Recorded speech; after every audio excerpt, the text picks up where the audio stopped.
Hello दोस्तों, मैं हूं शिवाजी सिंह और आपके अपने यूट्यूब चैनल अचल स्टडी सेंटर पर स्वागत है। दोस्तों, ये डाइस की तीसरी वीडियो है। इससे सबसे पहली डाइस की वीडियो में हमने बताया था कि डाइस से रिलेटेड एग्जाम में कितने प्रकार के क्वेश्चन बनते हैं और डाइस की कुछ बेसिक जानकारियों को क्लियर किया था। फिर डाइस की दूसरी वीडियो में हमने बताया था कि डाइस कितने प्रकार के होते हैं और उसके बाद स्टैंडर्ड डाइस क्या होता है, जनरल डाइस क्या होता है और उनकी अपोजिट नंबर को कैसे निकाला जाता है। अब इस वीडियो में हम लोग देखेंगे कि डाइस से रिलेटेड हमने बताया था टोटल 4 प्रकार के क्वेश्चन बनते हैं। जब केवल एक पासा दिया हो तो उससे कितने प्रकार के क्वेश्चन बनते हैं, जब 2 पासे दिए गए हों तो उससे कितने प्रकार क्वेश्चन बनते हैं, जब 2 से अधिक पासे दिए गए हों तब उससे रिलेटेड कितने प्रकार क्वेश्चन बनते हैं, और लास्ट में बताया था जब ओपन डाइस दिया हो तब कितने प्रकार क्वेश्चन बनते हैं। तो चलिए इस वीडियो में सबसे पहले देखेंगे कि जब एक पासा दिया गया हो तो कितने प्रकार के क्वेश्चन बनते हैं। जैसे हम क्वेश्चन लिख रहे हैं यहाँ पे, देखिए क्या हम पढ़ा रहे हैं कि जब एक पासा दिया गया हो, ठीक है, इस पर आधारित है। देखिए जैसे हम लिख भी दे रहे हैं कि जब एक पासा दिया हो, तो इसमें देखिए जैसे क्वेश्चन हम लिख रहे हैं यहाँ पे, हमने डाइस को बताया था कि वाई फॉर्म में भी आप बना सकते हैं, इस तरह वाई के फॉर्म में भी, या इसको हम लोग कैसे बना सकते हैं, इस प्रकार भी बना सकते हैं, ठीक है। तो हम साधारण के लिए वाई के फॉर्म में ही बना रहे हैं। जैसे यहाँ पे लिख दे रहे हैं 1 2 और 3, ठीक है। इसमें हमने आपसे क्या पूछा, 2 का अपोजिट नंबर क्या होगा, 2 का अपोजिट नंबर हमने पूछा है, ठीक है। और इसके बाद एक क्वेश्चन और यहाँ पे लिख रहे हैं, क्वेश्चन नंबर सेकेंड। इसमें देखिए हम यहाँ पे एक डाइस बना रहे हैं 4 3 2। अब इसमें हम आपसे पूछ दें कि 4 का अपोजिट नंबर क्या होगा। ऑप्शन हम यहाँ पे दे रहे हैं आपको, ऑप्शन यहाँ पे लिख दे रहे हैं, यहाँ पे 4, फिर इसके बाद दूसरा ऑप्शन है 3, थर्ड ऑप्शन है 1 5 और 6, इसके बाद फोर्थ ऑप्शन जो यहाँ पे हम बना दे रहे हैं इसको यहाँ पे लिख दे रहे हैं 2, ठीक है। इसमें से बताना है और 4 का आपको अपोजिट नंबर ज्ञात करना है, ठीक है, अपोजिट नंबर, ठीक है ना। इसके बाद एक क्वेश्चन और लिख दे रहे हैं, क्वेश्चन नंबर थर्ड। जैसे यहाँ पे ए बी और सी, यह एक डाइस दिया गया है और इसमें आपको बी का अपोजिट नंबर बताना है। ऑप्शन यहाँ पे हम लिख रहे हैं, जैसे ए, दूसरा ऑप्शन यहाँ पे बी, तीसरा ऑप्शन जो है यहाँ पे हम लिख रहे हैं डी ई एफ, इसके बाद यहाँ फोर्थ ऑप्शन जो है यहाँ पे लिख दे रहे हैं हम सी, ठीक है। अब देखिए, तो हमने बताया कि जब एक पासा दिया गया, तो देखिए सब में एक पासा दिया गया है, ठीक है। अब इसमें सबका हमको अपोजिट नंबर बताना है। तो देखिए क्या करते हैं इस प्रकार क्वेश्चन में, जब केवल एक पासा दिया गया हो तो सबसे पहले हम पहचानते हैं कि वह स्टैंडर्ड डाइस यानी मानक पासा है कि जनरल डाइस यानी साधारण पासा है। तो हमने बताया था कि मानक पासा और जनरल पासे के बारे में सेकेंड वीडियो में। तो सबसे पहले आप लोग उसको देखिएगा, फिर इसके बाद इस वीडियो को देखेंगे तो आप लोगों को काफी अच्छे से समझ में आएगा। जनरल डाइस को हमने बताया था यहाँ पे कि जब उसके पड़ोसी सतहों का योग कितना होता है, 7 होता है, तो वह क्या होता है, जनरल डाइस यानी साधारण पासा।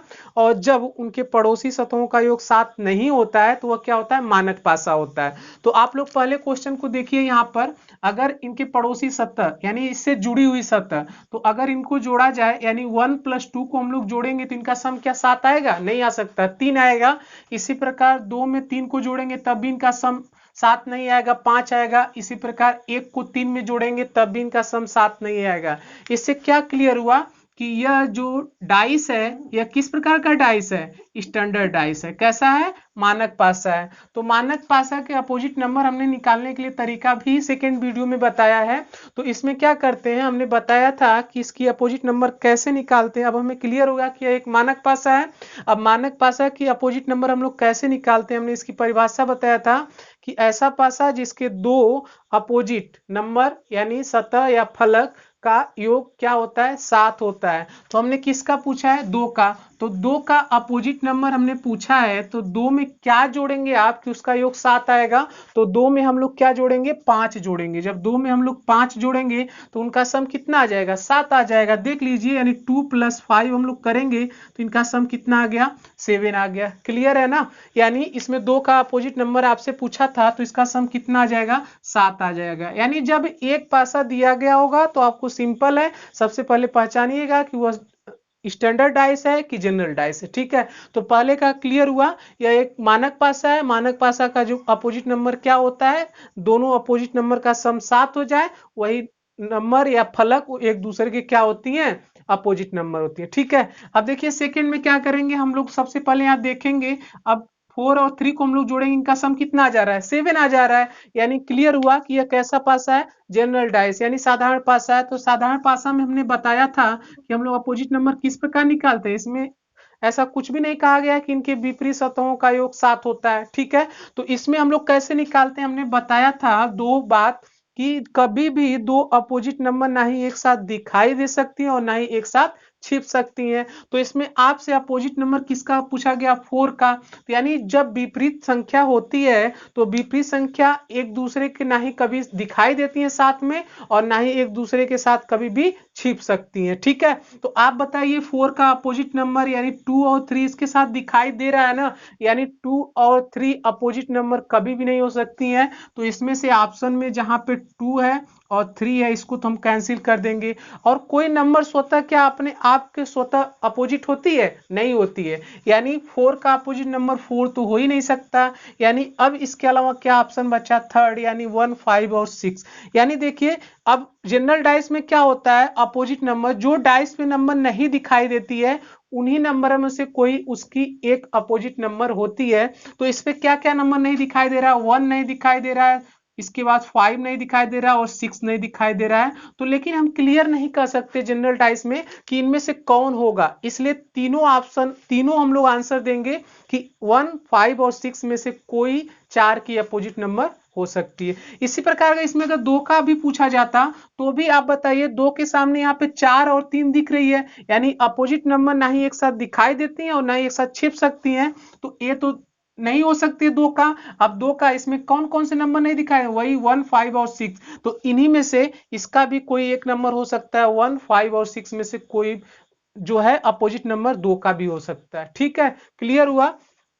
अब देखिए, जब इस प्रकार डाइस देगा तो हमने बताया था आप इसे तुरंत क्या समझेंगे, जनरल डाइस, क्योंकि यह स्टैंडर्ड डाइस कभी नहीं हो सकता है, यह हमेशा क्या होता है, जनरल डाइस होता है। तो इसमें भी क्या करेंगे, अब आपसे बी का अपोजिट नंबर पूछा गया है तो अपोजिट नंबर एक साथ दिखाई नहीं देती हैं, यानी सी और ए नहीं हो सकता है। तो यहां से आप क्या करेंगे, ए को कैंसिल कर देंगे, सी को कैंसिल कर देंगे और कोई सतह, कोई फलक या कोई नंबर स्वतः अपने आप की अपोजिट नंबर नहीं होती, यानी बी स्वयं का अपोजिट नंबर नहीं होगा। यानी इसमें क्या ऑप्शन सही हो सकता है, थर्ड, डी, ई, एफ, इनमें से कोई हो सकती है। क्यों हो सकता है, क्योंकि हमने सतह पे बताया था अंक में प्रदर्शित करेंगे, टोटल 6 अंक होते हैं।